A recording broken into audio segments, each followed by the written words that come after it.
تاریخي ورځ او د ولسمشر غني تاریخي وینا. ګرانو لیدونکو السلام علیکم. نن د افغانانو لپاره د خوښۍ ورځ وه. د کمال خان بند پرانسته وشوه. په پرانسته کې ولسمشر غني او نورو لوړپوړو چارواکو ګډون کړی و. ولسمشر محمد اشرف غني د دغه بند د پرانستې مراسمو کې وویل د کمال خان بند د خاطرو په کتاب کې مې داسې ولیکل که د قیامت په ورځ الله پاک له ما حساب غواړي د کمال خان بندو به مې شفاعت کوي. ولسمشر غني وویل چې نور د افغانستان اوبه چاته مفت نه ورکوم، که ایران اوبه غواړي تیل دې راکړي. غني وویل ویاړم چې د افغانانو د پیړیو هیله نن پوره شوه. هغه وایي لکه څنګه چې کمال خان بند ته مهاجرې شوې مرغۍ بیرته راغلې، همداسې به مهاجر افغانان هم خپل هیواد ته راځي. غني زیاته کړه د افغانستان له هغه خلکو چې جګړه کې دي غواړم چې کمال خان بند کې 10 دقیقې تېرې کړي. هغه طالبانو ته په خطاب کې وویل که سبا سوله راشي څه به خورئ؟ همدغه کمال خان بند ستاسې د بچیو آینده هم تضمینوي. راشئ او له جګړې لاس واخلئ. د هیواد جمهور رئیس وویل نن د هلمند د اوبو واک زموږ له خلکو سره دی، نه څوک ډوډۍ راباندې بندولی شي او نه هم اوبه.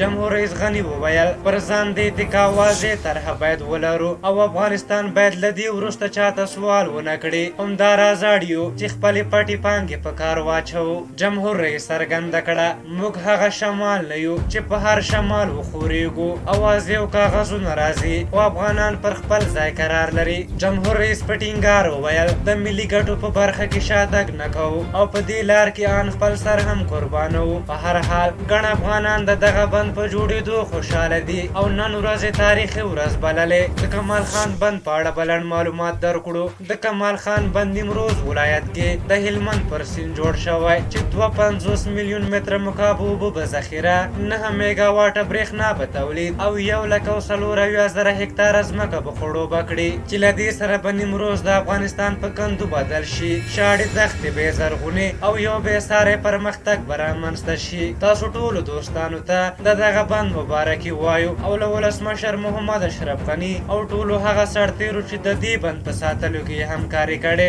د زړه له تله ترې مننه کوو او هغه کسان چې د دغه بند په ساتنه کې شهیدان شوي د الله تعالی له درباره هغوی ته د جنت الفردوس غوښتنه کوو او له خلکو مې غوښتنه دا ده چې په هر قیمت چې کیږي له دغه بنده د ساتنه وکړي. په هر حال تاسو د دغه حیاتي پروژې او د ولسمشر غني د خبرو په اړه څه نظر لرئ؟ بل نظرونه هم راته په کومنټ کې ولیکئ. که زموږ ویډیو مو خوښه شوې وي ضروري لایک کړئ. تر بلې ویډیو مو په بخښونکي خدای سپارم. د الله په امان.